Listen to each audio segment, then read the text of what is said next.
Hello everyone, a very warm welcome to City Arts and thank you for joining us this evening. We're delighted to be hosting this Q&A between our current artist in residence, Honey Williams, and our current curator-in-residence, Saziso Phiri. Honey is a local artist of exceptional talent, and I'm sure you'll agree. Someone whose art I have personally admired since I came across her work a few years ago. Her images are beautiful and are embedded with important messages about Black female identity that could not be more relevant for now. City Arts exists to break down barriers to accessing arts opportunities. We work across three key areas that are well-being, connecting people to their city and development. We're a rights-based organisation working with many vulnerable groups across the city, including young people experiencing mental illness and loneliness, older people in care home settings, adults with complex health needs, and more. We sometimes work in a place-based way, enabling local people's creativity in neighbourhoods such as St Anne's and Sneinton and Bulwell. Our projects bring local people together to take part in their city's cultural life. We're keen to bring our resources and our expertise to amplify the voices of others, voices that are a part of our city but are not being heard. Supporting artists who have participation at the heart of their practice is important to us. Equally, supporting artists who are not connected to the mainstream arts sector, who have taken non-traditional pathways. Our window gallery is a part of creating access to quality work and showcasing local talent. It provides passers-by with the opportunity to see art without having to cross the threshold of a gallery or an arts venue. And it positions quality art directly within the city streets and within people's day. We're proud to be exhibiting this retrospective and are especially thrilled to be returning to our Hockley base with this exhibition as part of the reopening of Nottingham's cultural scene. The exhibition can be seen from 10 till 3 on Monday to Thursday until the 10th of June in this COVID-safe gallery window from outside the building. I'll now hand over to Saziso, who will tell you about her Catalyst programme for City Arts, and I do hope you enjoy this evening's conversations. Hello, everyone. Good evening, and thank you so much for joining us on what is a lovely Tuesday evening that you could probably be spending elsewhere right now. We really appreciate you being with us this evening. So my name is Saziso Phiri, and I am the Curator-in-Residence at City Arts and the producer of the Catalyst programme, which was a programme that is a result of a series of conversations and also a series of commitments by City Arts following the events of last summer involving George Floyd. And as a programme, we are looking to create change, but also organic change within the way that City Arts works in terms of equality and supporting artists as well. And the programme officially launched at the beginning of this year. With Community Conversations, which is a 5-part podcast series hosted by arts and culture journalist Rachel Wilcox, and delving into the lives of Black creatives from Nottingham, which you can have a listen to if you haven't done so already. The link will be placed in the comments, and it's available to listen to on all podcasting platforms. The Catalyst programme also consists of 2 artist residencies with Honey Williams, who we'll be speaking with tonight, and Richard Chung, both artists who address racial injustice and equality through their work, and from very different perspectives as well. And throughout their residency, they'll be using the City Art space, studio space, to create new work. But before they do, we will be hosting a couple of exhibitions, which is actually part of a 3-part exhibition series called Black. And the exhibitions within that series are yesterday, tomorrow, and today. And yesterday, which is our first exhibition, is by Honey Williams. And The exhibition really is a survey of Honey's work for 2018, so long before 2020. And Honey's work in the exhibition highlights some of the uncomfortable conversations relating to anti-Black racism and injustice that were already taking place in the UK before the global response to the tragedy involving George Floyd last year.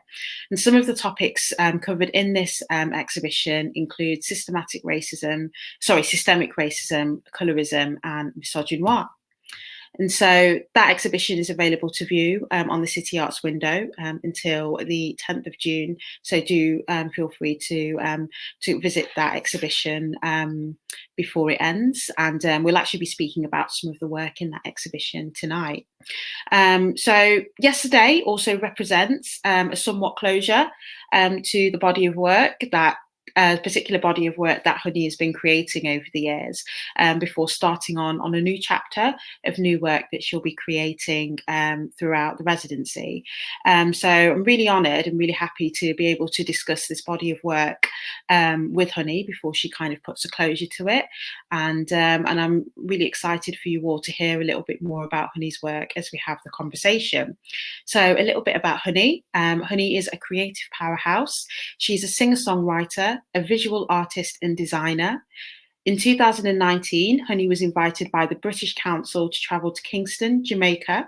She was a lead artist for Paint Up Your Creative Space, and the project worked with the local community to create a mural honouring the Windrush generation. Honey was one of 50 artists selected from 700 applications to exhibit at New Art Exchange's 2019 NAE Open, and she won the Public Choice Award for her piece, Big Black Truth. So without further ado, enough of me waffling on, we'll welcome Honey and we'll get the conversation started. Hi, Honey. Hello. Hi, thank you so much for taking the time out on this Tuesday evening. I mean, actually, when we scheduled it, we didn't know it was going to be a lovely, warm Tuesday evening, did we? But thank you. Thank you so much for taking the time out to chat with us and to speak about your work tonight. I know that your work is very personal to you, and your work is an extension of yourself and your experiences. And so I really appreciate you kind of coming up on this platform to speak about your work and your processes as well. And I thought that before we get into the conversation, I wanted to play a quick video which kind of, I suppose, describes the beginning of your journey as an artist. I mean, obviously you've been creating art since you were a child, since you were young, but I suppose this particular period that will be mentioned in the video, I suppose, was kind of like, you could say, the catalyst for you kind of starting on your journey as an artist. So we'll just play that video really quickly. University. I went to study university in London, the University of the Arts London, London College of Communication, and I hated it. I absolutely hated my experience there. They didn't really understand my work. They didn't understand the topics. I did work on natural hair. I've got a piece called Hair Politics. And the teachers just didn't understand the cultural references. They're all middle class, white, mainly male as well. And we didn't connect. So after that, then it slowly started to creep into my life. I started making diaries and started to draw every single day, making a pact with myself. And I've always been fascinated by collage and multi-layeredness. An artist like Basquiat. So that started to develop my style. University. So that's kind of like, that was the catalyst for you kind of creating the work that you create. And in that video were some of your diaries or sketchbooks as well. They're actually diaries, but they actually do act as sketchbooks as well. And so I'd love to be able to listen to kind of hear you speak about that a little bit in a few moments. But it'd be really interested to speak about that particular experience at university and the piece that was featured in the video, which I'll show in a few moments. But I mean, obviously you mentioned that you really kind of hated your experience at university. would you say that kind of in those moments, like during university, because I think you studied, obviously you didn't actually study like fine art, as it were, but even during those moments, did you find yourself kind of losing yourself within kind of creating and illustrating? Like, how did you respond?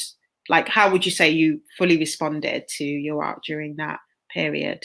Responded to your experience during that period. Okay, so during uni, I was basically kind of lost. I was so happy to have gotten in and grateful and stuff. I didn't think that I would get in, but somehow I got in, and I didn't realize how underserved I was being, how left out of things I was being, how misunderstood I was being. But I knew something was really gravely wrong with how I was being treated. And my reaction to that was to, I carried on making my work and saying what it is I wanted to say. But I also went into songwriting and singing underground hip hop, like in the underground hip hop world, and making music with artists like Rodney P, Kalashnikov, several Ronnie Size and people like that. This is in the early 2000s. This is dating me a little bit, but yeah, I threw myself into that, and the art kind of became like more of a background thing at that point. So yeah. And had you ever aspired to be an artist? Because this particular clip, so for our viewers, this clip is part of a longer video, part of the Express Yourself series on art and wellness that City Arts produced last year.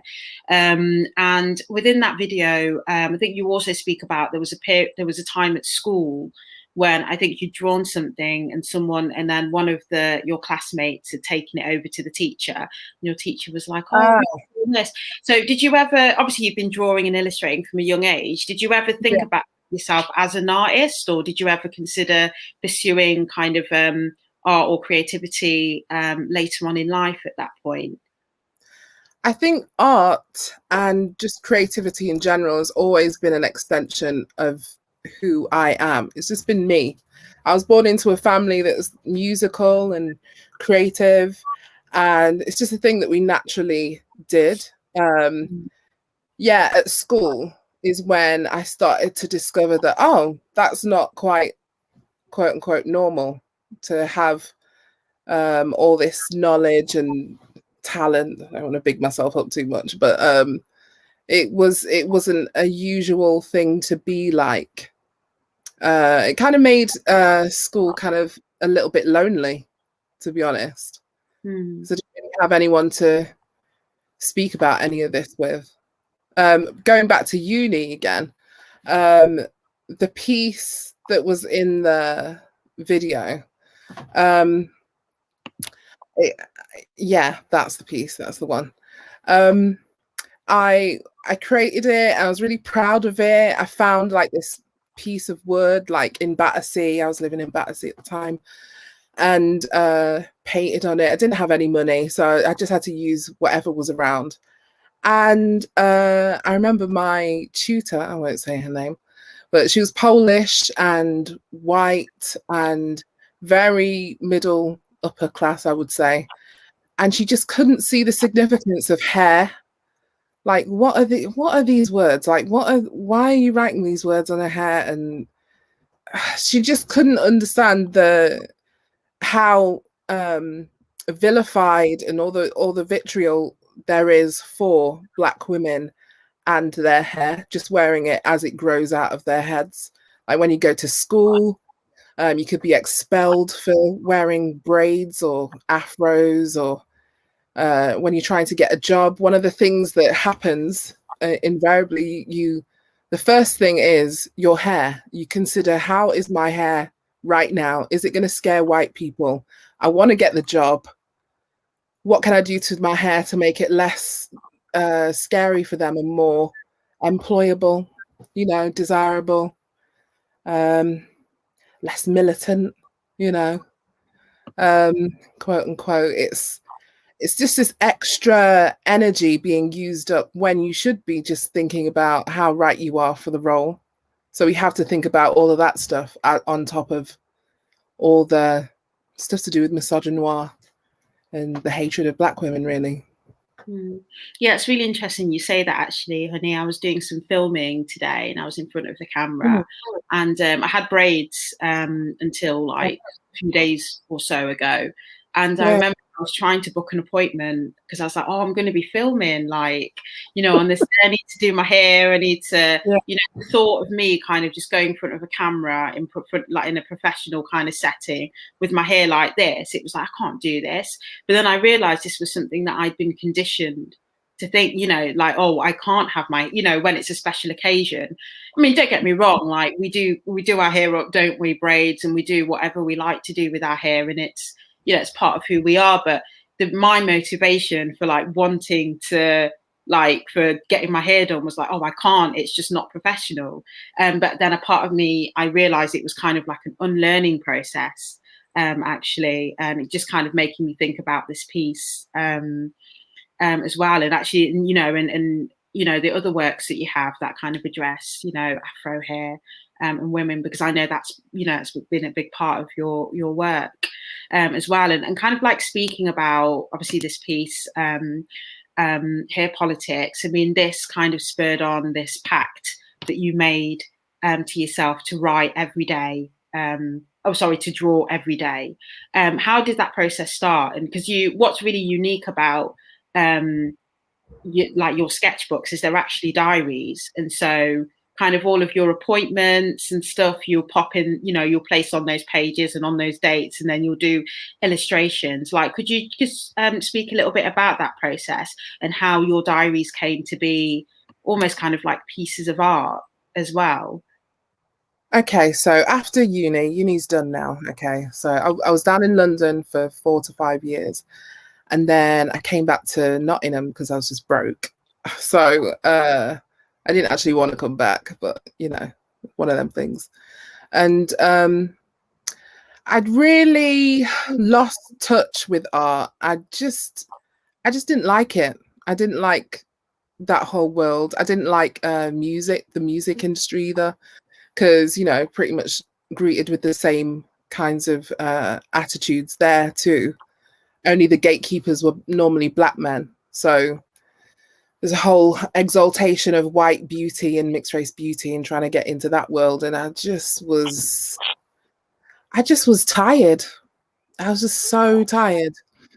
And so I left illustration for a long time. I studied graphic media design and illustration at uni, and kind of drifted whilst I was in Nottingham, really. But then I remembered this old Fela Kuti quote. I can't quite remember it now, but basically he's saying that your talents, if you don't use your talent, it will kill you, basically. And I get what he's saying. It's like it just tortures you. Like, if you're not, you know that you're put on earth to do something. And I was lucky enough to find those things when I was really little.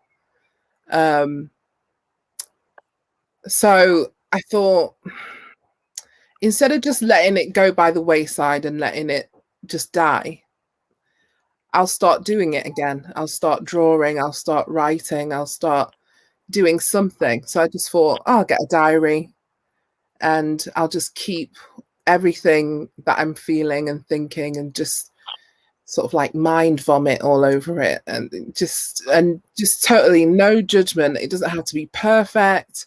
And, you know, at the same time, I was seeing like quite a few of my friends like excelling and getting, you know, places and stuff. It was really tough to not be that negative person. Like, oh gosh, I could have been, you know, the negative voices in the back of your head. I was happy for them, but yeah, I just had to reconnect with illustration and creativity again. And that was my way of doing it, just incrementally, day by day. you know, like I said, I've made a pact with myself. I'd forgotten that I'd done it because it's such a part of my life now. It's like a part of my practice, like therapy for me. And it's just a way to remind myself of who I am. So I don't care about composition. I don't care about anything. I just let it out, and whatever it's basically doodles, really. So whatever it comes out as is whatever it is. So it wasn't really intended as finished pieces of art. It wasn't intended for anyone to ever see it ever. But yeah, just documenting my life and everything that I could do. There's a lot of job centre in there. And applications and trying to get graphic design work and just not getting anywhere. But yeah, there's a lot of other stuff too. Yeah.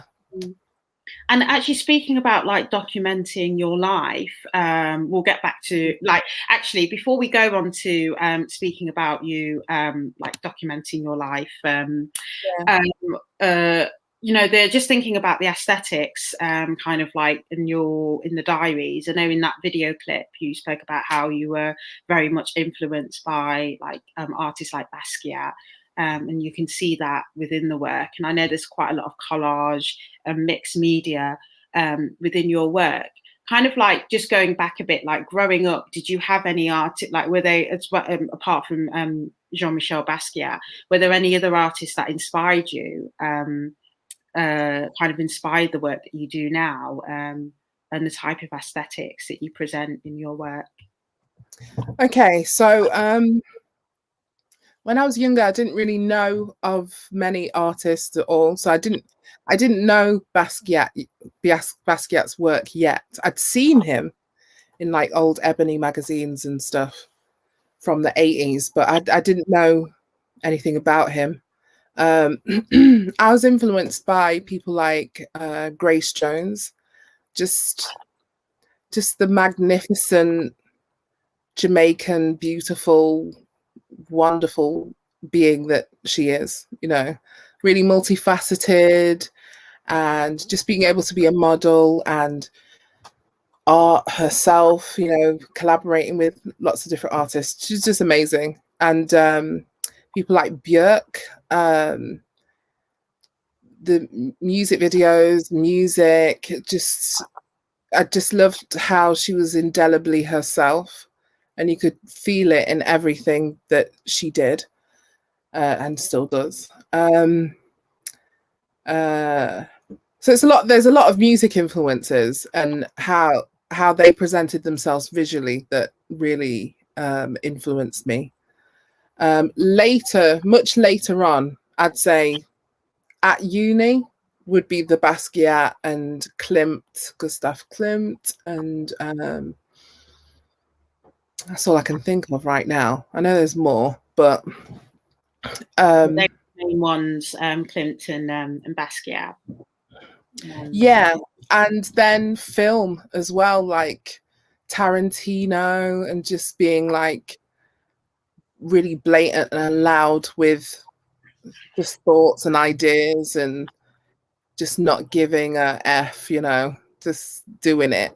And Spike Lee, I loved films like Do the Right Thing, and that aesthetic, the color, like really saturated color. And so I was influenced by things that sort of weren't art really at the start. But as I increased my knowledge, influenced by all kinds of things. Izzy Miyake, the fashion designer, love fashion as well. So I was actually going to be a fashion designer at one stage, going to go into fashion design, but I thought, graphic design, it's much more practical. I'll go into it's such a naive way of thinking, but I'll go into that because I'll have more of a chance of getting into that world. But there won't be as much fat phobia and all that kind of stuff. Little did I know. Yeah. And kind of thinking about the diversity of like influence, like just the diverse like influences on your work, would you say that also influences the type of medium like, because I know that a lot of your work is very mixed media as well. You use like collage. I think just going back to this piece here, there's like we've got a printout from the James Baldwin. I think it was that from the book or the film. That's from the film, isn't it? From the film, yeah. And then you've got like the Broadway cinema ticket from when you went to go and see the film, and you have like illustration. I know that in some of your other kind of works, I think even on your notebooks actually, your diaries, there's kind of like watercolor as well. Would you say that that's inspired by kind of your diverse kind of interests within the creative realm, you know, fashion, design, music, film? I think subconsciously, yeah. I just basically used whatever I had access to. So what cheap watercolors, acrylics, permanent markers, bits of spray paint, bits of paper, anything that I could get my hands on. I would just put it all in there in the cauldron and just, you know, make something out of it. And I do like that though. And it's not just that I couldn't afford to do anything else. I really like the mashup of mediums, and it's exciting for me. I love the whole behind the scenes-iness of it, like things not being quite finished. Is it finished? Is she gonna do some more? Is it too much? I kind of like that. It's all over the place, and that's really how I have felt. And God, this is like a therapy session. But yeah, I kind of felt really scattered and scribbly, and yeah, I really needed to do it. I had to do it. It's like a compulsion every single day. Yeah. And for those who haven't yet been to see the exhibition in the City Arts window, Honey has kindly loaned us some of her diaries, actually. And so you'll be able to kind of have a look through. Obviously, you won't be able to physically flip through the pages, but you'll be able to peek through and have a look at some of the illustrations within the diary. And I think the idea is that as Honey comes in, on her residency days, she'll kind of change the pages as well. So each time you pass by, you may come across a new page in the diary. And I know that within the diaries, I mean, do you ever just like get the diaries out and look back at them and kind of reflect on how you were during that time, or what you were making? Sometimes. It's rare that I go back. So it's kind of like a mind dump almost. Just getting things off my chest, you know. Like art therapy, I guess it is. But yeah, sometimes I do go back and I'm like, oh, that's what I was doing then, and that's what I was listening to, and that's who I used to know, and you know, all that kind of stuff. It's been a cool way to mark my life. There's another word. Document my life. Yeah. And kind of speaking about documentation, another thing that there were two other things that I wanted to touch on actually, which are linked to documentation, which is your blog, The Honey Effect. And I know that when I was kind of learning about your work initially, I mean, obviously I've kind of gotten to know about your work over the past 5 or 6 years or so, but I feel like your blog is like the perfect place to like learn about your work. It's so much more than just a website with, look, this is what I've done, this is what I've done.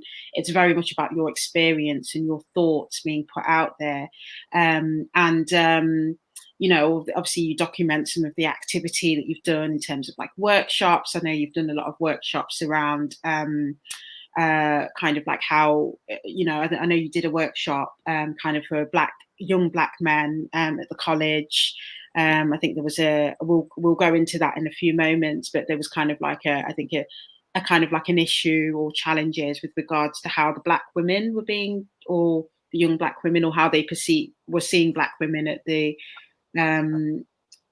College of Misogynoir. And then, you know, I know that you've kind of documented some of your experiences in terms of kind of going out, you know, engaging with different things. And one that really I think one that really stuck out for me was you going to Women of the World Festival and getting to see Angela Davis speak. And I know that this is one of the your diary entries from kind of that day. And this is also featured on that blog post as well, because that was an amazing. I mean, I remember the announcement coming out that Angela Davies is going to be at, Women of the World Festival.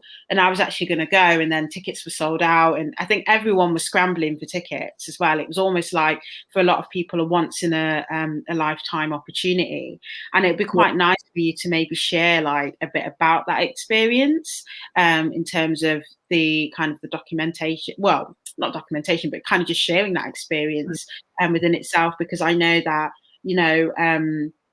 Black women form are very much central to your work, and obviously Angela Davis, I mean, kind of like one of the most well-known kind of Black women activists, if not the most well-known Black women activist.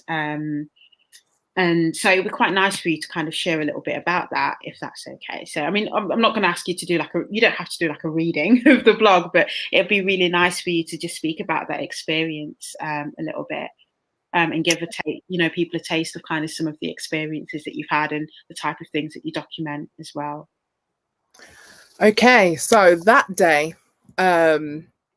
before that day, I was trying to get a ticket. As soon as I heard this was going down, it was so hard to get a ticket, because like every Black woman who'd read about, critical race theory was going to be there that day, I think, in England. So, and South Bank had grossly underestimated the interest in that particular event. I remember that day.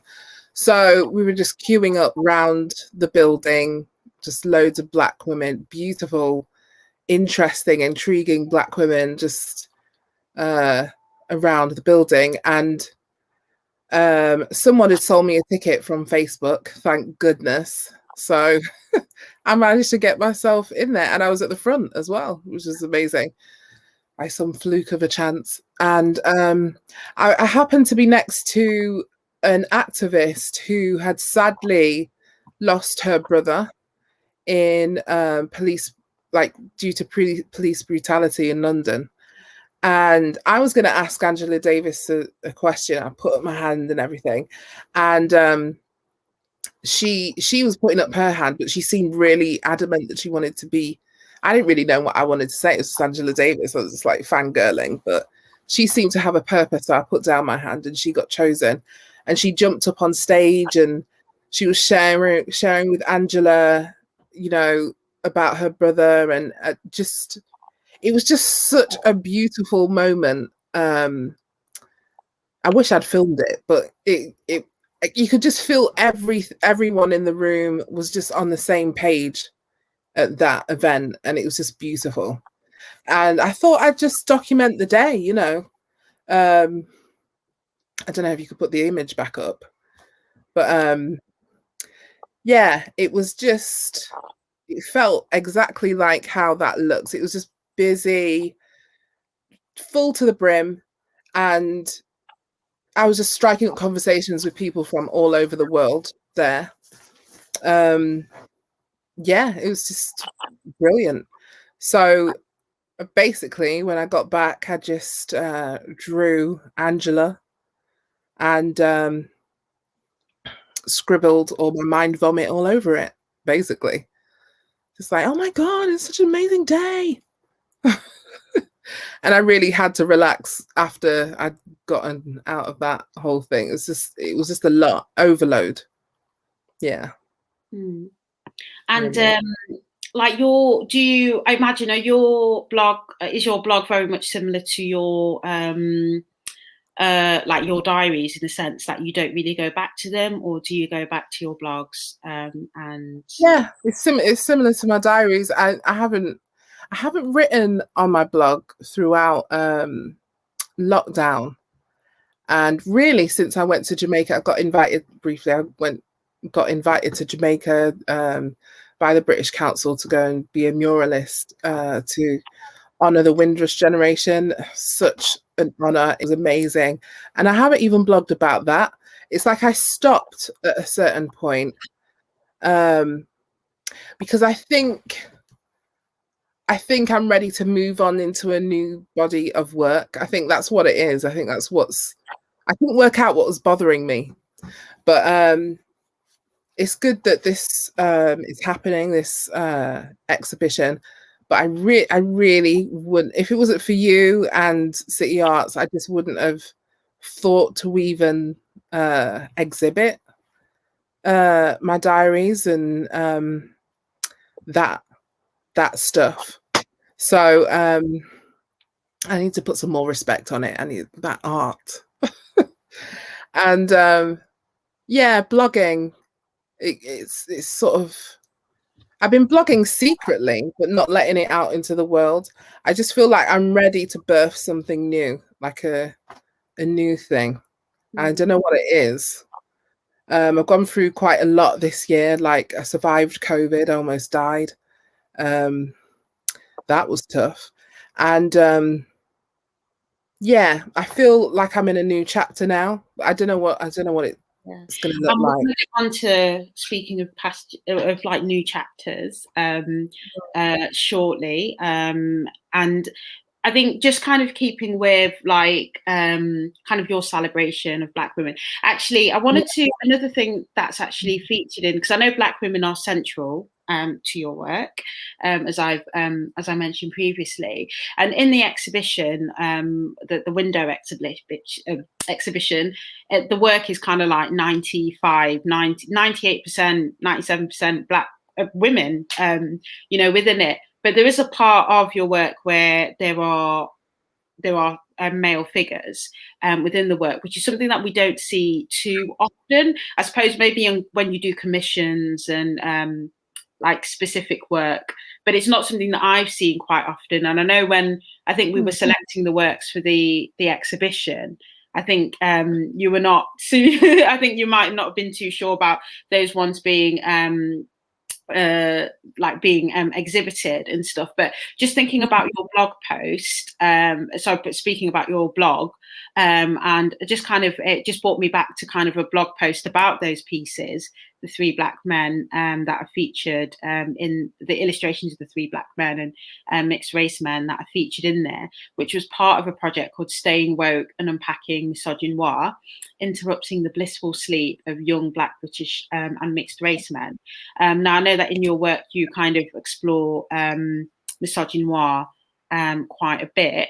And I know that throughout your work you've also been invited to universities and colleges and other institutions to, I suppose, to support, like almost like an art therapist, to support and kind of help people, I suppose, unlearn maybe some of the things that they may not be aware of, kind of working with, I know you worked with the psychology department at University of Nottingham, but before we go on to the other work that you've done with institutions, it'll be interesting to hear a little bit about this particular work that you did. I don't have the pictures of them, but they are featured in the City Arts window.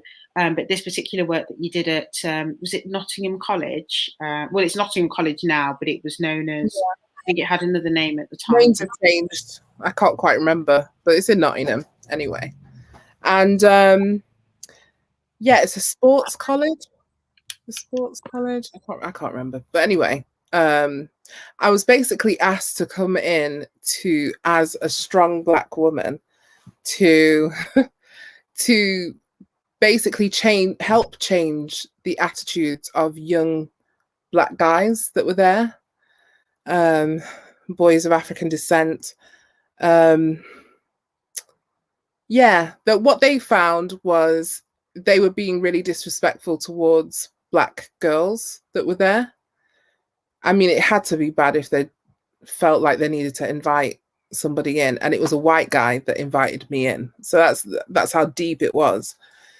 So I thought, what am I gonna do with these guys? What do they think I could do for them? I really don't know what I'm gonna do. So basically, I I addressed their misogyny really directly. I got them to do things like Google beauty. I think it may have improved a little bit now, but a beautiful woman, or I can't remember the exact term, but something like that. And basically, it'd just be an ocean of white, thin women, blonde or brunette. I taught them what brunette means as well. That means brown hair, not black hair. So when you say I like blondes or brunettes, you're only talking about white women. Anyway, and they got a chance to share, and they were really astonished about that. They got a chance to share their thoughts about their stereotypes about women of different races, about white women, mixed race women, black women, Asian women, and we really just unpacked it. They seemed really thankful for the event. It seemed to have affected them based on what the teachers said. But I think events like that are so needed. We first need to acknowledge that there is actually an issue instead of gaslighting Black women into believing that nothing's wrong. Nottingham has like crazy statistics around misogynoir that aren't really being framed as that. Like Nottingham has the highest amount of interracial relationships in the whole of Europe, out of every city in Europe. That's as of the 2011 census. And whereas that could be a sign of like unity and people getting together, and it's specifically Black guys with white women. And it could be like a really good sign, really positive sign that people are coming together. But it can also be deemed as who are the Black women dating. It's that side isn't really being looked at because the numbers aren't as high for Black women. So what's happening to them? What are their lives like? Colorism has been kind of exported from the Caribbean, basically colonial ideals, white Western ideals of beauty have been perpetuated there, and it was brought over with them around, the Windrush era and stuff, and it's just been perpetuated, and obviously it's affirmed by wider society's ideal of beauty that is white, thin, young, all the rest of it too, further compounded. Also, African people coming over and their ideal of beauty as well, obviously influenced by colonialism as well. So it's just really hard. I understand why some Black and mixed race boys of African descent would have the views that they have about Black women. Not everybody, obviously. I've got to say hashtag not all. But yeah, it was just really interesting to hear what they had to say. It was really, it's kind of hard, but predictable. I think, yeah, more events need to happen like that for people like that. And again, on the flip side, for women as well, I've done events called Afrotherapy. I did one with my friend who is a therapist teacher. She teaches like baby therapists. And we did that at the Nottingham University. And I was getting them to do stuff like collage making whilst we were discussing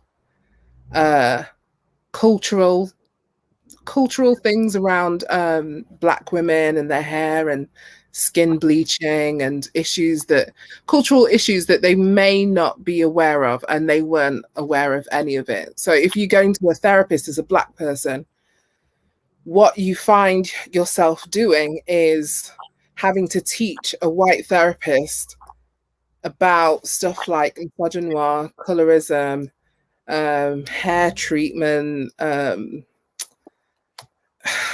It's just like you're not being paid to do that. So it's like a waste of time. They can't really help you. So it's important to learn about people's culture if you're going to be any kind of psychoanalyst, therapist, or anything like that. So that's what those events were about. And yeah, I documented a bit about that in the blog. And these are some works from your from the Afro Therapy series that you've done, and these are featured in the exhibition as well. Yeah,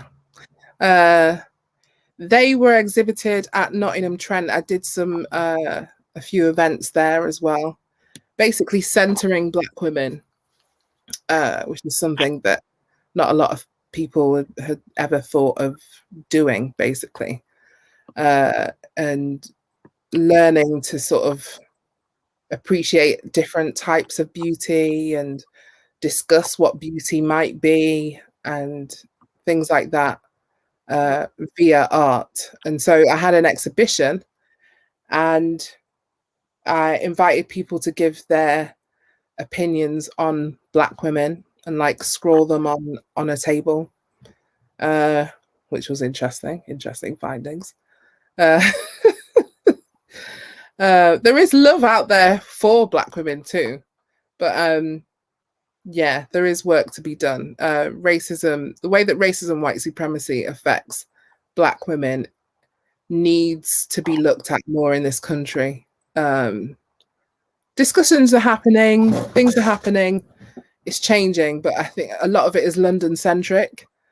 And I think it's good that, you know, the rest of the country, I mean, we're scattered over the whole country, so we need to have those conversations too.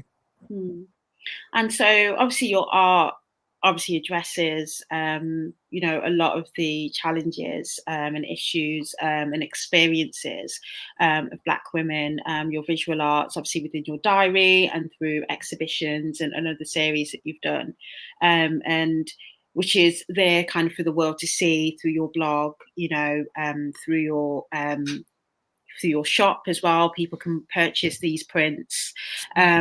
What I found was also really interesting. Yeah, I thought I'd yes, mention your shop there if you want to buy any. So you can purchase Honey's prints on Etsy. And so just before like rounding up the conversation, I wanted to speak about a really important part of like, I suppose, the work that you do. I know you were speaking about like doing the work and stuff. And there's a platform that you started called it's now called the Picky Heads, and there are some of the logos from that platform that you created are featured in the exhibition as well. And actually, whilst I was kind of working on install on the exhibition the other week, someone walked past and they saw the Picky Heads and they were like, oh, can't use that term, and because obviously the picky heads for some people maybe seem as like a derogatory term. So I wanted to kind of ask you, well, first of all, speak about the inspiration, actually speak about the platform called the Picky Heads that you started and why you started it, and also and I suppose in your answer you'll probably also kind of explain your inspiration behind the name for it as well. Okay, so once upon a time when Facebook was new, I joined this random group about, because I love fashion, about models. It was like posting images of models. And I would post Black models because I thought, well, no one else is. So there were just like millions of images of models that were just white. So I thought, you know, I'll pepper some Cecily in there, some Naomi Campbell, some Jordan Dunn, and all those people, and some plus size models as well that were Black. And the owner kept on deleting them. Every single time I'd add stuff, they'd delete them. And there was this one Irish woman who'd stick up for me, like, and say, this is like when I used to argue on Facebook and have massive rows, but she'd stick up for me and say, why are you doing that? You know, you should represent all kinds of beauty and da da da da. So then I thought, oh God, I'm just going to leave this and set up my own thing, which was called Contemporary Natural Hair, now the Picky Heads. I always wanted to call it Picky Heads, but Picky Heads is is a derogatory term for the way Afro hair grows out of our heads, basically. Black people's hair. And it's a Caribbean term. I'm Jamaican, so I know it to be a Jamaican term, but it's probably used throughout the Caribbean as well. And yeah, so I set that up as a way to sort of brainwash myself into loving me. I didn't know that 11,000 people would join. I didn't anticipate that, but because Facebook was really new, I didn't know what Facebook was going to be. But yeah, I set it up, and basically just it's kind of like worked out as a networking thing. It's to celebrate Black beauty and our hair and our skin tones and all of that through art, film, fashion, music, and stuff like that. And yeah, it was a massive networking tool. I met my best friend, Ione Smallhorn, big up, through that group. I wouldn't know it otherwise. And yeah, all kinds of people have joined together and done stuff independent of me, like through the group. It's just been really beneficial way to meet like-minded people and to reaffirm myself and everybody else. Facebook isn't such a huge deal anymore. It's more about, TikTok now, I suppose, but Instagram. But yeah, it's still there. It's still there, and it's still, just bubbling. Well, thank you very much, honey. So, I mean, we could talk all day about your work and all that you do. And I hope that for the audience, it's given you, maybe some of you who didn't know, weren't so familiar with Honey's work, an insight to the artist, but maybe some of you who all, have known of Honey's work and have encountered Honey's work many times, the opportunity to kind of delve in a little bit deeper and get to know a little bit more about the artist behind the art. Now, I don't know if anyone has any questions. If you do, please type them in the comments. We do have about, we've got just under 10 minutes I'm ready. The Q&A. So don't be shy in asking questions about his work or anything that we've discussed today, or even if you've got a comment to share as well for us to read out. And actually, whilst if we do get any questions coming through, whilst we wait for any potential questions, just speaking about, because yesterday is, is a survey of works that were created, before, a lot of these open conversations started happening around racial inequality, racial injustice, racism. This is kind of the exhibition consists of work up to 2018. And so but I think yesterday, is also the exhibition itself, with the word yesterday, I suppose just kind of is also just symbolizing, I suppose, represents this chapter kind of in your practice, in this body of work that I suppose is going to be, that is kind of coming to an end or closure, and you're in the process of kind of creating a new body of work and reinventing yourself as an artist. Actually, really, and that just takes me on to the question that's just been asked, actually quite nicely, by Alison, who was asked, do you have an idea for what next, if this is the conclusion period of work? Yeah, I do. I'm not sure I want to tell you.